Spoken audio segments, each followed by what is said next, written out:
bars in a rain. Man, I go hard like Santan. What it do? We're back. NSO New Spurs Order. I'm here with the lads. It is your boy Trebles, aka Don Antonio. That's my new name for the time being. In Conte we trust. I'm here with Tops. How you doing, bruv? Yeah, very good, brother. Very good. Can't wait to get into this with the boys. Just been discharged from the hospital, so yeah, man. Feeling positive today. Let's do it, man. That's good. Good to have you back and fit and healthy, hopefully soon. Yeah, Scott Hall. How you doing, brother? Been a busy week. Obviously, we got some stuff to discuss, but I'm hoping for positive times with my good old Spurs. That's good. And the hardest working man in showbiz, Tobes, what are you saying, bruv? I'm good, man. Knackered, but the show must go on. What are you saying? What's good? What up? Yeah, man. I hear that. The show must go on. And in the light of that, guys, let's look ahead. We know where we're at now. Conte's in. He's had 2 weeks to work with most of our squad because we're that bad that most of our squad didn't actually go away. International duty. Which actually I think is a masterstroke by Daniel Levy. Because he saw all the squads getting out, saw that 16 man were going to be back at Hotspur away, and he said, you know what, this is the time to give them an extra pre-season. So 3-5-2, 3-4-3 is in the mix, and we've got a nice little run of games. Okay, now just a little aside to the international break, Harry Kane started scoring some goals against some Farmers. We got all the way to the last day of the international break, and then all of a sudden, in true Spurs fashion, injuries. So without Romero, I think Skip and Højbjerg might be carrying something. But let's go and just look ahead. So we've got Leeds, Burnley, Brentford, Norwich in the league. We've got the ties against Mura and the Rennes, FC Rennes in there. Obviously, the big one on the 22nd, the quarterfinal, and the Carabao Cup against West Ham. A few of these games are at home. It's a chance to really pick up some points. But then over the busy Christmas period, we've got Leicester, we've got Liverpool. I think they're with like 3 days apart, so they could be tricky games. What do we think is a realistic expectation? Let's say from the next 5 league games. So I'm going to say that's Leeds, Burnley, Brentford, Norwich, Brighton. 15 points on offer. Tobes, what do you reckon?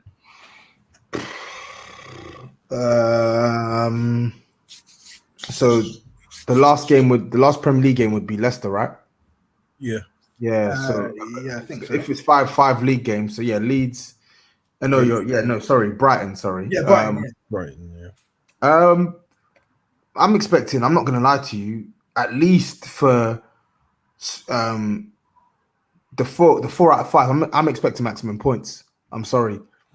Like as bad as we are, like. I'm sorry, like that run of fixtures, you couldn't have a kind of run heading into probably the busiest period of the season. Like Norwich at home. I know Brentford have flexed their muscles a little bit, but we're the home side there. We're the home side. We've not got. We'll talk on injuries, but they're newly promoted side. We should be targeting 3 points there. Burnley away, we beat them in the cup. We beat them in the cup and kept a clean sheet there. Burnley are not the force that they used to be at their ground. And then Leeds, I mean, if you can't flog or get a result against Leeds this season, the way they've played, how many goals they shipped in? How many matches they've won? I think they've only won once this season, I think. Wow. And that was against Norwich.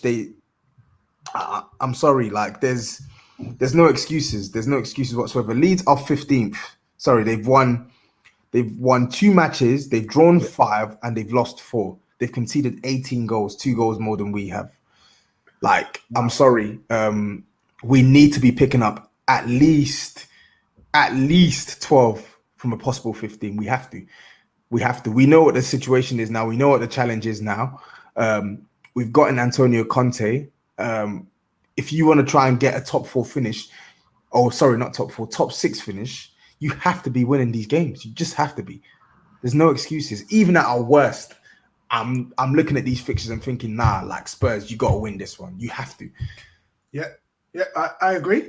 I agree. We should be looking at winning this run of games. I think the thing is we match up quite nicely tactically against all these teams. Leeds with their man-to-man pressure, 3-5-2, 3-4-3 should be able to work around that very nicely. And like I said, most of our guys have been at Hotspur away, getting the full Conte experience, so they should be well drilled by now in some of those patterns. Yao, what do you reckon? What's your prediction? Do you see any? What's the slip up for you? Is the slip up just coming off the bus, or do you see a team there able to take us apart? I think the biggest slip up is going to be Brentford. I guess anybody losing or finding it difficult to get around Brentford is going to be considered a slip up because they've just come up from the Championship. Another slip up is possibly Brighton. We have a weird record against them. Yeah, so beat them. Notice how I left them out, yo. Yeah, fair dues. But I'm with the honourable gentleman over there, Goldberg. I'm expecting maximum points. Hold on. After the past few weeks we've had, where these two individuals have clashed both publicly and privately, can we have it on record? Yeah, wow, I can't believe it. Yo, me and Yao singing from the same hymn sheet. Wow. What's going on? Whoa, too much Supermark. Someone snatched that Supermark away from Yao. I've managed to expectations. Somebody snatched that Supermark away from Yao right now. Listen, my thing is this, yeah. Everything Dom said was absolutely spot on. Like, bruv, if we're losing to these teams, yeah, it just means that things are far worse than what we believe them to be. And we already think that it's in the bin. So if it's lower than the bin, it's long for us. But yeah, it shouldn't be no more. It should be maximum points. I don't see it like, I mean, what? Leeds at worst a draw. At worst. And I'll accept that because they're just gung-ho and wild with it, yeah? But a defeat anywhere else, especially coming off the back of getting a new manager, and you're trying to impress to get into the team, nah, I'm not having that. We haven't even had an actual new manager bounce. We faced freaking Vitesse, who doesn't really count because we just knew what that was going to be about. It was going to be most of the first team anyway. And we drew against Everton, which, to be honest with you, our trips to Everton haven't been great. So for me, I'm with Tobes on this. It should be maximum points and maximum points, period. Tops, do you make it a perfect hat trick? Is this all three of my honourable guests coming in? I do. This is it.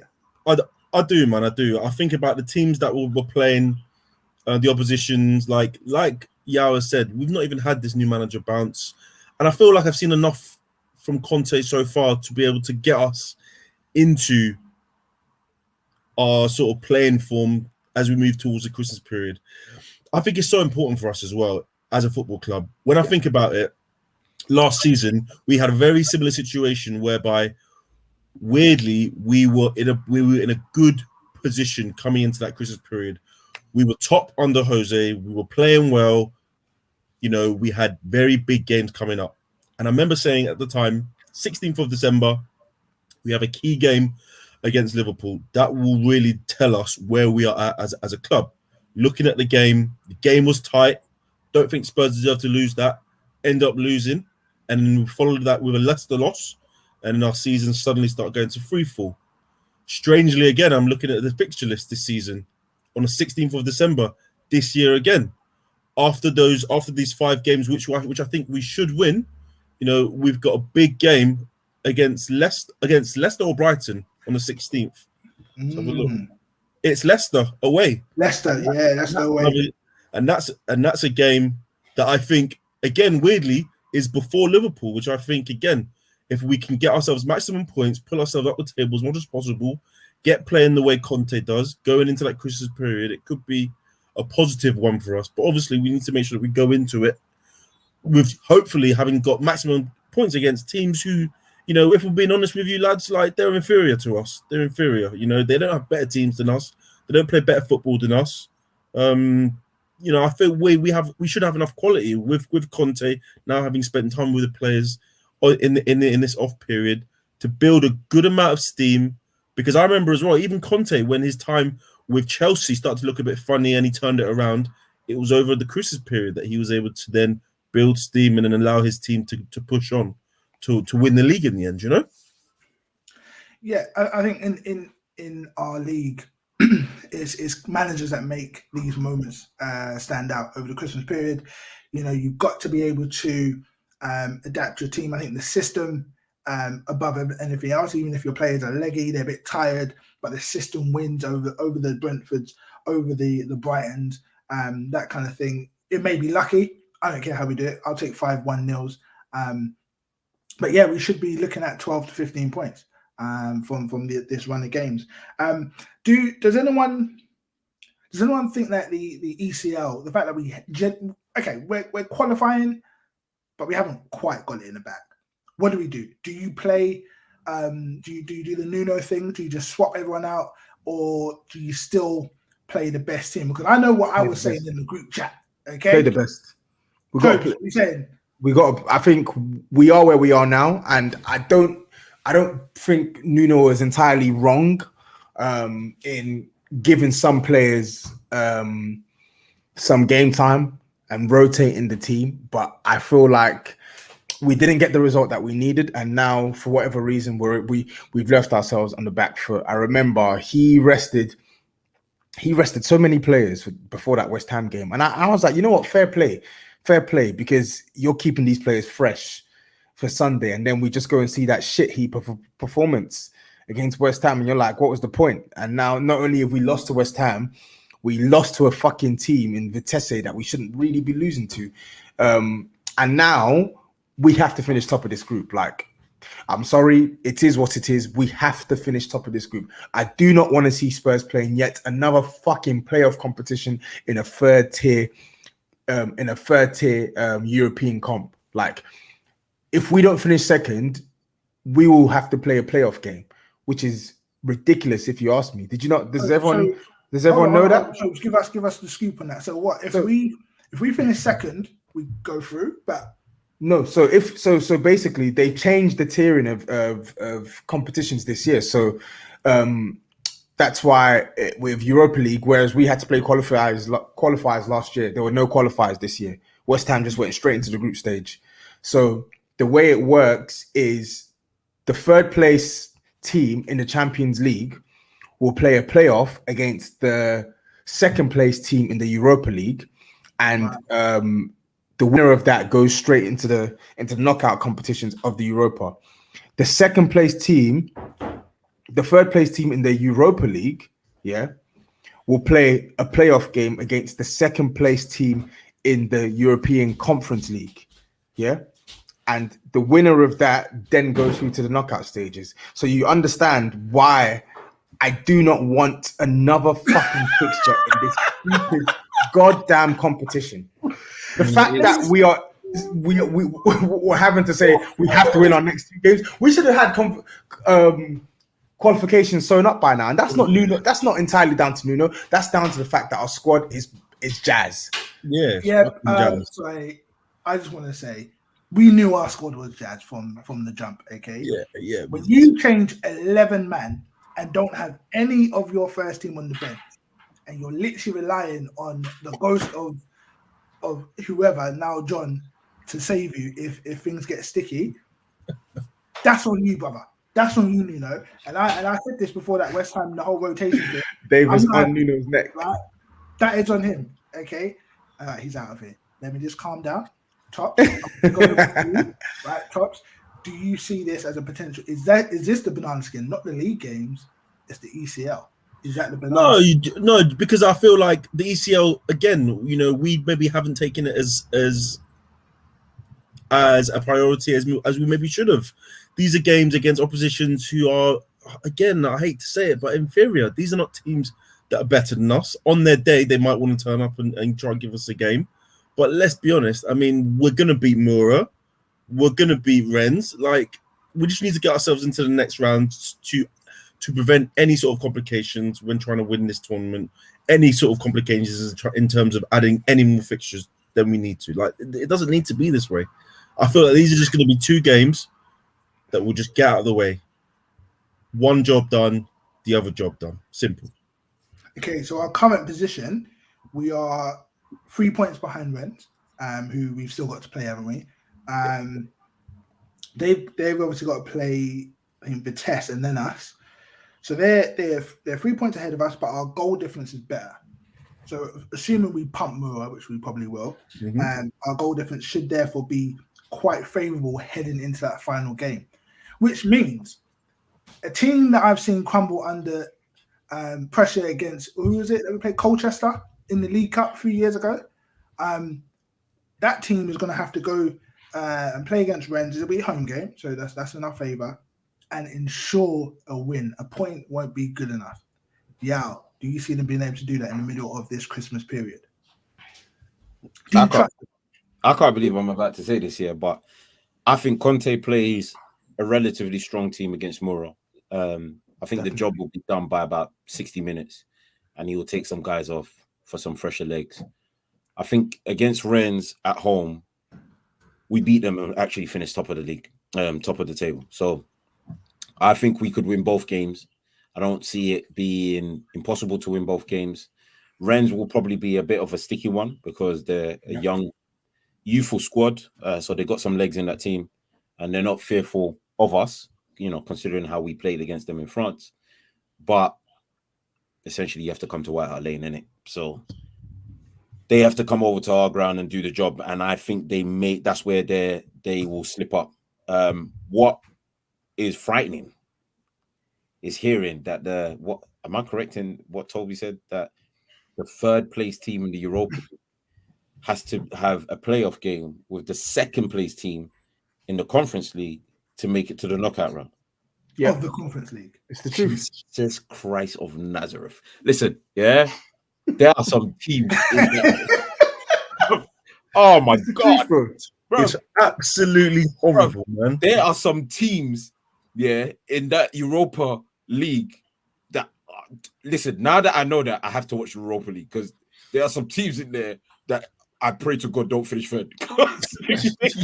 They drop into our competition, we're going to suffer. Yeah. So I hope everyone that finishes second in the Conference League, hear me out. I hope that you beat whoever you face in the playoffs, and keep the Conference League with you minnows as it needs to be. Keep it an easy trophy, please. Keep it conference. My days, bro. Because hearing this, bro, this is bad, man. I didn't know this. Mate. Bad. I didn't know this because I think a lot of people, when they were seeing the draw, were saying, maybe for banter, but they were saying Roma Spurs final, and Roma lost one of their games, right? They lost two. They lost two. Oh, fantastic! No offense to Jose, former manager of our squad. I don't consider the guy that came after him to be relative. The beloved. All right, y'all. Love to y'all. Jose, You seem to shift quickly, didn't you, mate? Obi. You've been shifty there, pal. You're right. Me and Jose, we go way back. I've discussed tactics with him. We understand things. You know what I'm saying? It's so cool. Jose knows. I told him to drop Dyer. He didn't listen. Dyer was the reason he got sacked, innit?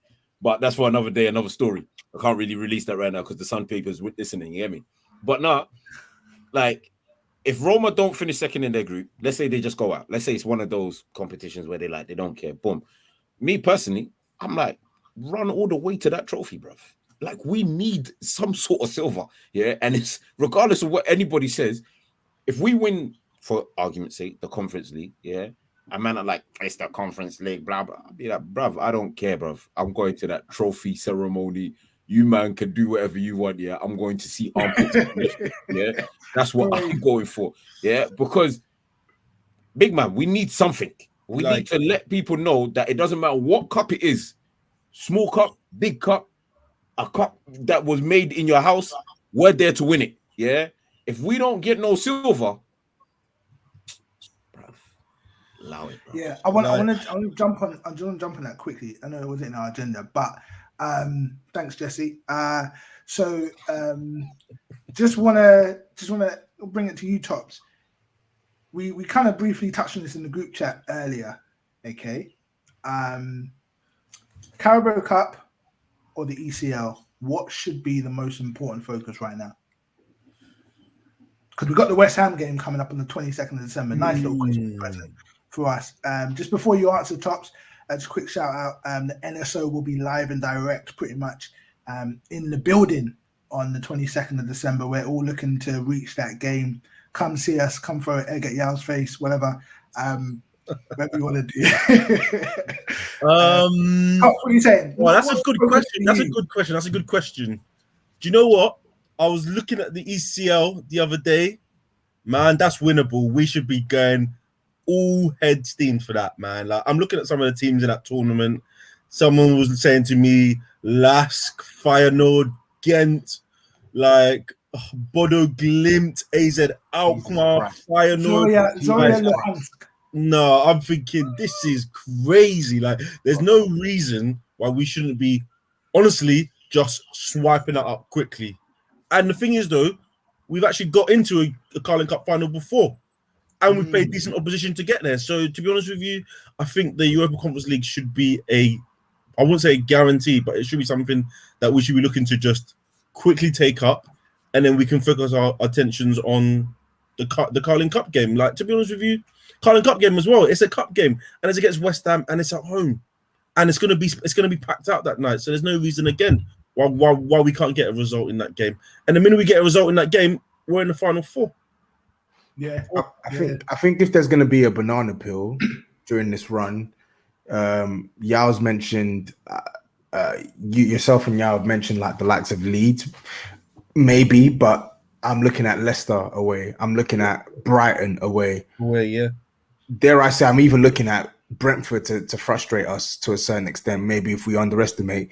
But then beyond that, I'm looking at Liverpool at home. I'm looking at West Ham at home. Like, these are tough fixtures, yeah? And these fixtures, more often than not, if you're a betting man, based on how we've been this season, you're betting on Spurs to lose a majority of these games.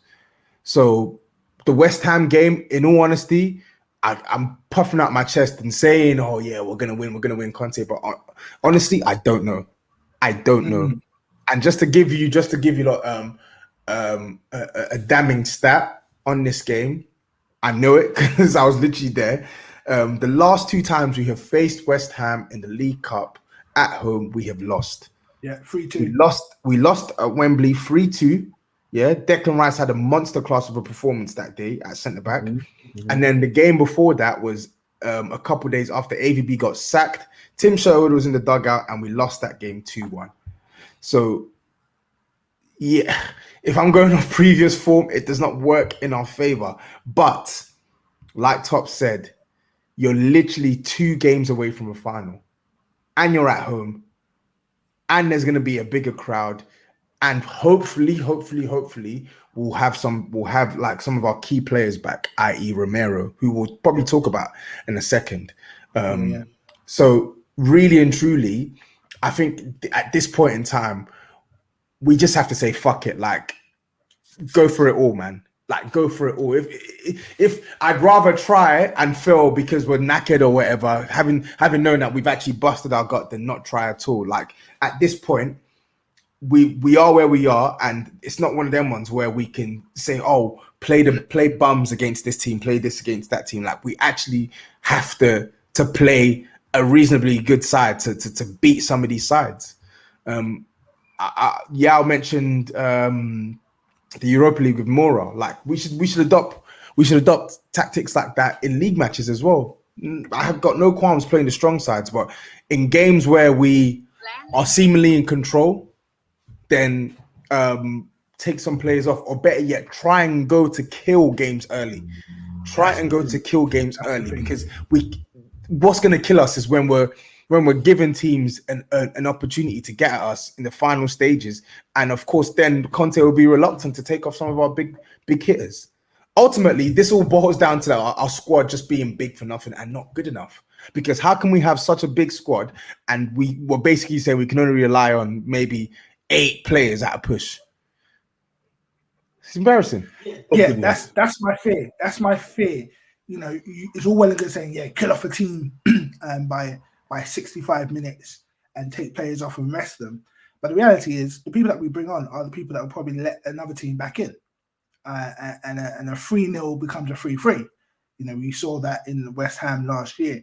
I don't think we have a squad that can kill off a game and then hold the dead prey as dead. You know, this is a team that very much favours letting teams resurrect themselves during a game, and we've seen that time and time again, unfortunately, over the past few years. So we've got this run. Toby, sorry, you mentioned about Romero injuries. Part of the reason why I want to get the Carabao Cup done in March is because I don't trust us with our injuries. We tend to get injuries around the key points. I'm not looking at May and the ECL final. Yeah, can we get all the way there?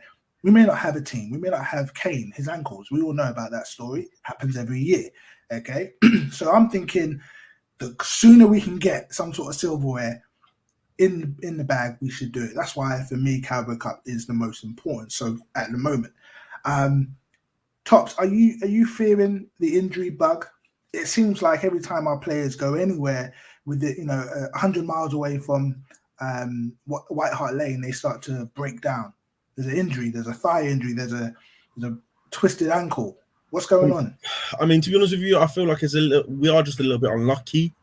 I mean, on this specific one, it does look like we have lost Romero, who looks like he's got a hamstring injury in yesterday's 0-0 against Brazil. I know for a fact that Højbjerg didn't feature at all, even on the bench for Denmark midweek.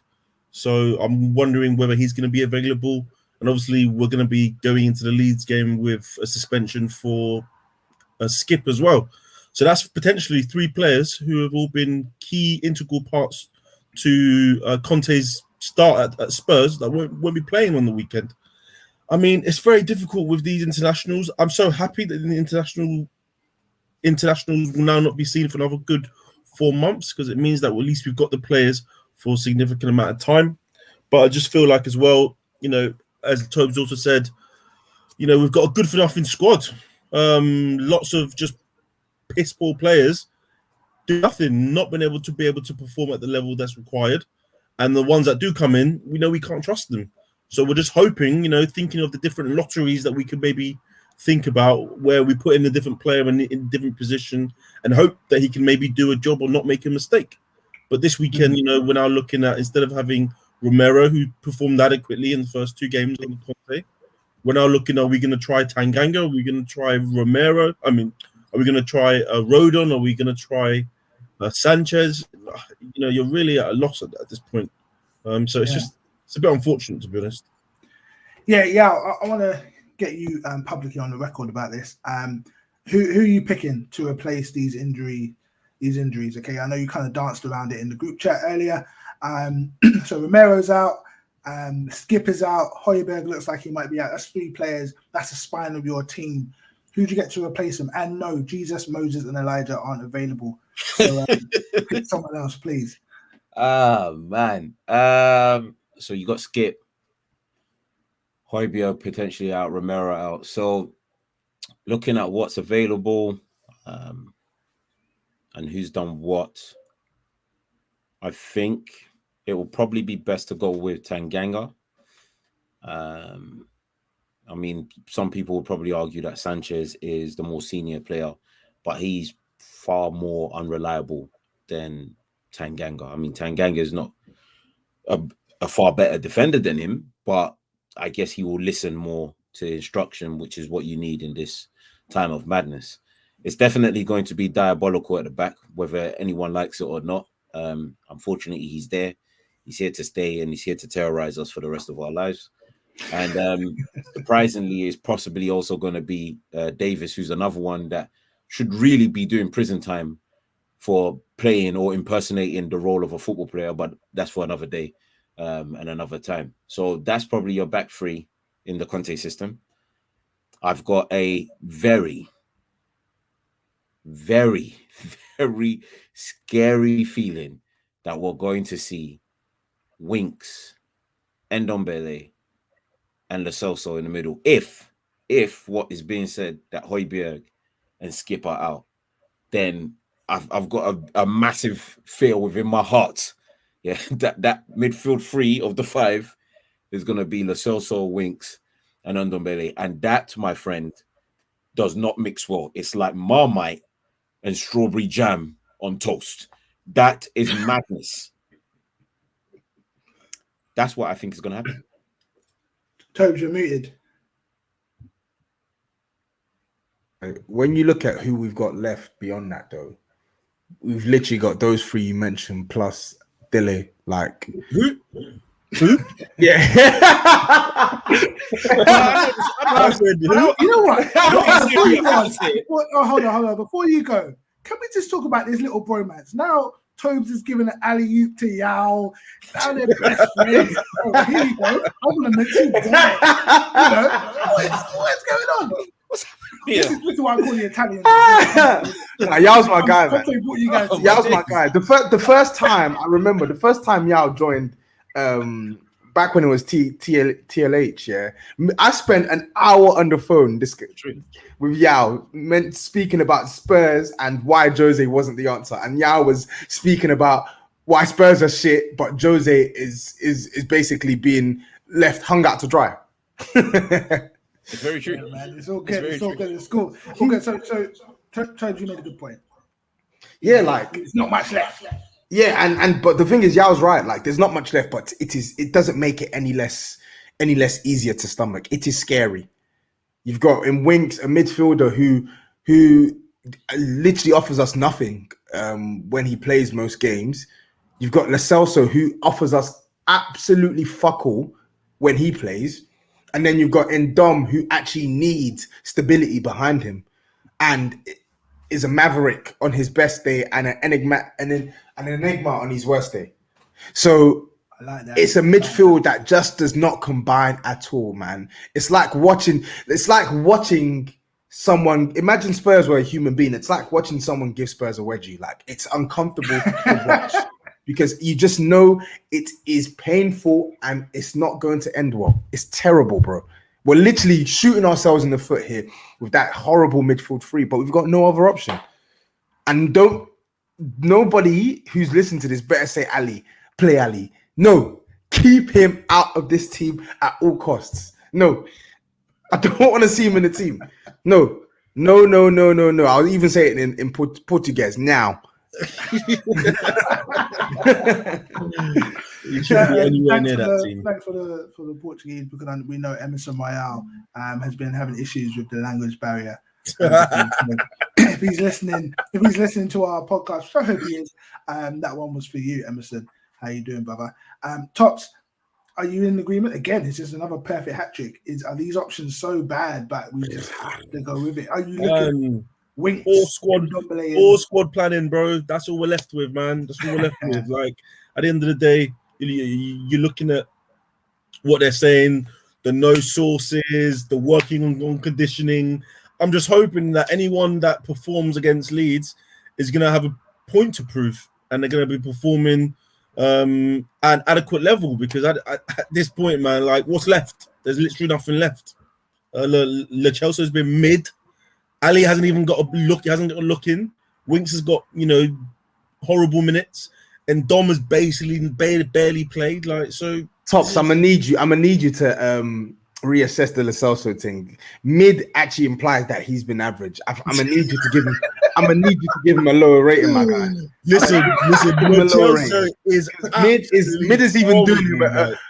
You're even doing him a favor by saying he's been mid. No, he's horrible. I just don't see a player there anymore. I don't see a player there. I don't see a player there anymore. And to be honest with you, you are right. You are right, J Spurs. The profile of players that we have, especially in that midfield, doesn't really work. But to be honest with you, what else do we have? Like, at this point, I actually feel like our attackers are ones that are gonna take a hit, really, because with that sort of functioning, sort of tight midfield, and then the way he likes to play the 3-4-3, 3-5-2, it's like the people like Mora, Bergwijn, these guys are not going to see pitch. They're just not going to play. But that's for another day. I mean, at this point, so are we saying the Celso is now at Maguire level? You're very cheeky, man. You know what you're doing, man. I'm asking. I think it's a fair question. As a signing, he's been worse than Maguire. He has been. He gave us 3 good months in his first season, in which coincided with one of our worst runs under Jose, and then since then he's been awful. Like he's actually been awful. What do we think of this? I don't know if he's out injured or not, but if obviously these injuries take hold for a long while, do we see a midfield of Winks and Ndombele as your two, and the one in front, Brian Heed? Do we see that working, or do we prefer him out wide? It won't work because in Dom in a two-man midfield, we've seen it. I love the guy, but we've seen him in a two-man midfield in this league. It doesn't work. It doesn't work. He needs to be in a free. I think he needs to be the one with the creative freedom in possession. And Winks, he doesn't offer us any defensive protection, nor does he offer us any punch in possession. He's just a body right now. Like he's just a body. He does, until he gives us a glimpse of what he was doing when things were going well for him at Spurs. I can't give this guy any. I can't hang my hat on this guy. Like I don't feel secure when I see these guys in our midfield together. It just doesn't work. Yeah, I think now smirking. Yeah, I'm coming to you. I just want to bring some I want to bring a coaching perspective, but I know Yao's bursting to say something. What helps us, like I said earlier, is the fact that Leeds do play this really strange man-to-man marking. The likes of Ndombele and Lo Celso, funny enough, can get around that. Lo Celso won't give you much more than that, and Ndombele can give you much more than that, we know. So that may play in our favour. And like was said earlier, I think Jay Spurs mentioned about having players like Son who can get in behind more. We know he likes to, well, actually, they don't even get in behind. He goes central, doesn't he? But, if we can get those players playing, positive football, and I think Conte's system hopefully will do that, that should give us a hope of, not necessarily hope, but more than that, of getting a good result and sewing up the game a bit earlier. But yeah, you had your famous smirk on your face. What went through your mind? I think that a lot of people, when they hear me get onto, I'll say certain players, they think I'm just being harsh. I'm here to tell you guys, it's my genuine opinion. Like, this ain't for the cameras. This is what I generally think. Winks, to say Winks even is just a body is being nice. That guy is a pawn. He's an absolute pawn, and not even on the chess piece. He's that guy that when you don't know how to play chess, you just moving forward again, and wait for him to just die. Yeah, he's no good to us. Now I know a lot of people are gonna be like, but maybe under Conte he can reinvigorate himself. Big man, I said it before on previous posts. There's no time for sentimental things at this club. All them sentimental value times, they're done. They're finished. Winks will do what Winks does, and that's not produce. That's what he's best at. Yeah. Another guy that's in the same bag of not producing, he's still yet to apologize to his dad as of 18th of November 2021. These man, we can't trust upon them. Yes, we may be in a position where we have no choice but to play them. And I do like the shout of playing Brian Hill in the 10. I do like the shout, but Hill is a youngster who's just come to a new league in a new country. Playing him in a 10, I mean, it could work over time, but for now, I'd rather we just gradually work him into the squad and build his confidence that way. I don't want the kid to get knocked off confidence in any way, shape, or form. And in order for us to do that, we would have to play the right kind of personnel behind him. And sadly, Ndombele, as much as everyone likes him,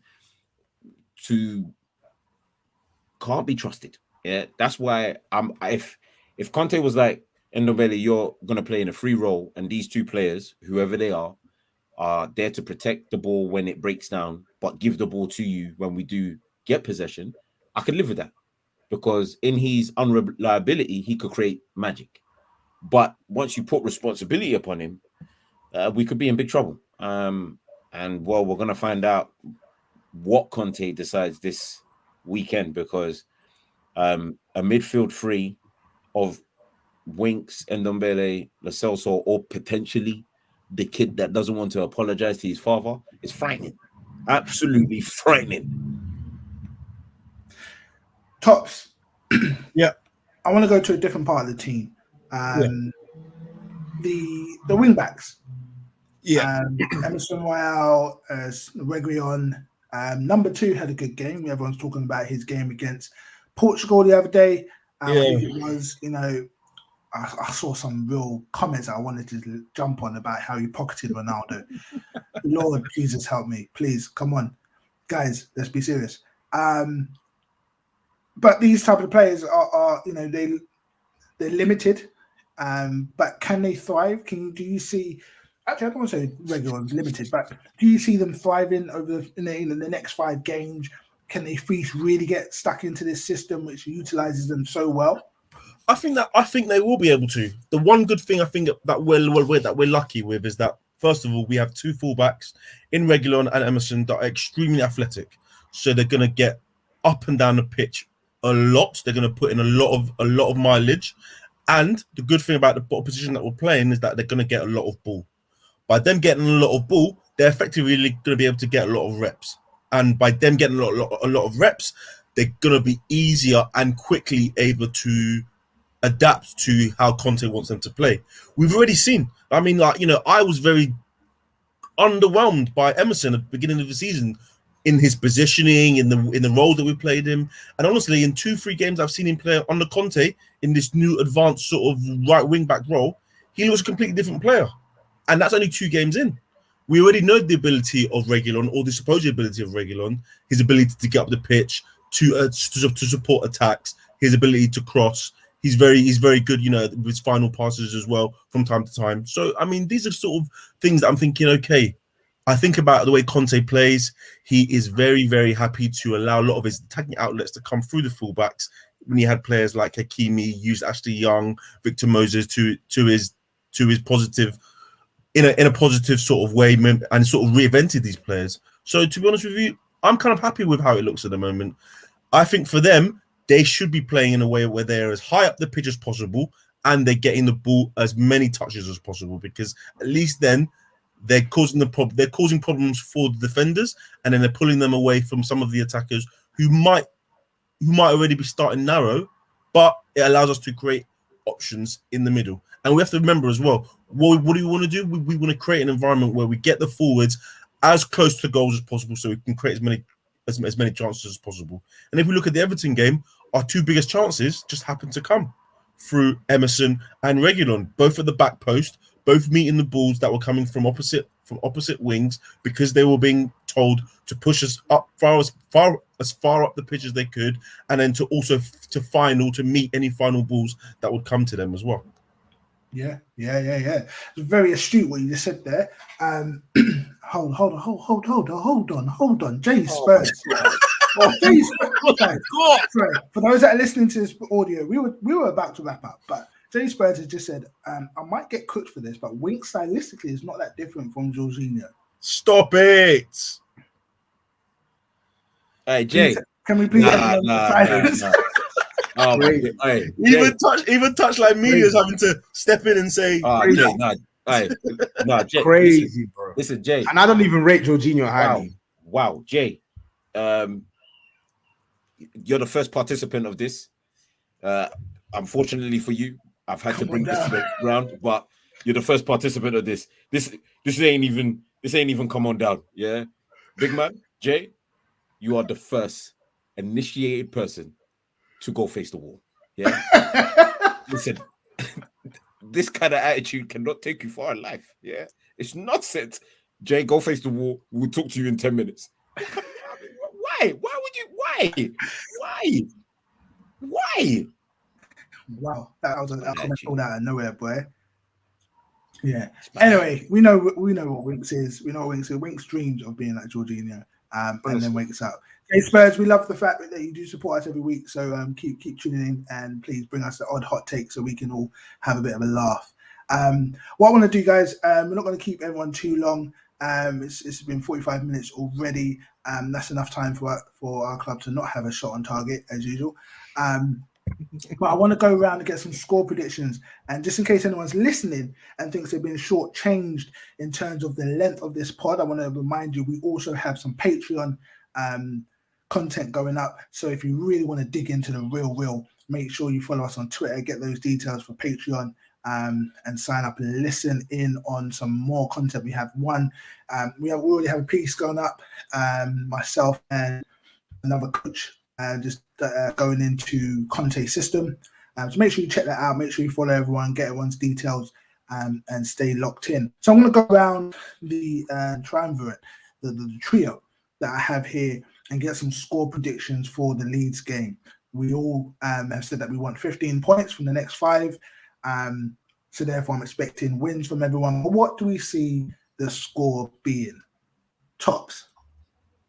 I think after international break, although we'll be buoyed by the training, it's still going to be, trying to get ourselves playing and sort of getting ourselves into sort of rhythm. I'm saying Spurs win 2-1. Low scoring, but win 2-1. Okay. Tobes, what you saying? Yeah, I'm with Tops. I don't see us scoring lots. I don't think we are at that stage where we can be playing a bit more fluid. But I think Conte is trying to get that into us. I think it's a combination of players being still stunted by the previous tactics that they had to deploy, and some players just not being good enough to play the way he wants him to play. But yeah, I think it's going to end 2-1. I'm hoping Harry Kane gets back in the goals, and I think Son will get back in the goals as well. In fact, you know what? I'm going to go for 2-0. I don't think we're going to concede.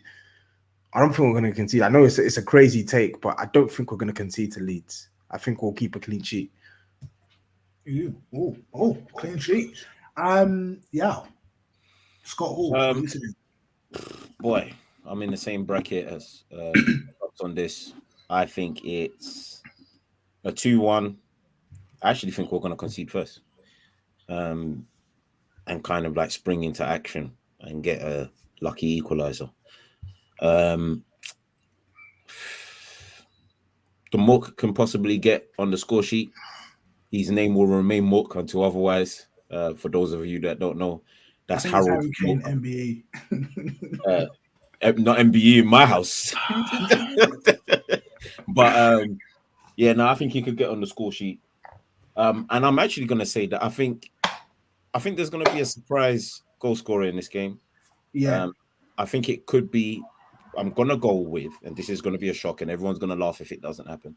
But I'm going to go with Emerson. I think it's one of the fullbacks, and I think it's going to be the least likely fullback to possibly get a goal or have an actual goal scoring opportunity in this game. Because of the I don't think it's a bad shout. At all. Yeah.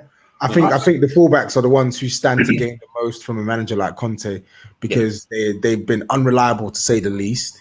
So hopefully Conte can get them playing at a couple levels above what they've been playing at this calendar year or this season, should I say? Yeah. I'm going for 3-1. I think Harry Kane scores. I think it will be 2-0 half time and then 1-1 in the second half, 3-1 to wrap it up and take the points. I do see Harry Kane scoring, and I do think there is going to be an unlikely suspect, whether it's a fullback or a header from Eric Dyer. He does like one a year. Something like that, and then we take it all the way home to the bank and get this Christmas period started. Guys, this is it. We got 4 months into the next international break. We have to make this count. Conte's in. The Italian job is underway. We need to make sure that we wrap up these points as early and as easily as we can, stay injury free, and get on some sort of roll before we get into January, where the FA Cup kicks in, and we also have the North London derby. So, Charles, it's been beautiful. Yao, it's been a pleasure. Tobes, it's been an absolute honor, because we know you're off to go and do another show now. Guys, it's been an NSO. Make sure you follow us on all socials. Give us a hit. Tell your mum, tell your cousin, tell your uncle. We're all here. Thanks. We're live and direct every week. Lock it in. That's enough from us. Peace. Peace, brothers.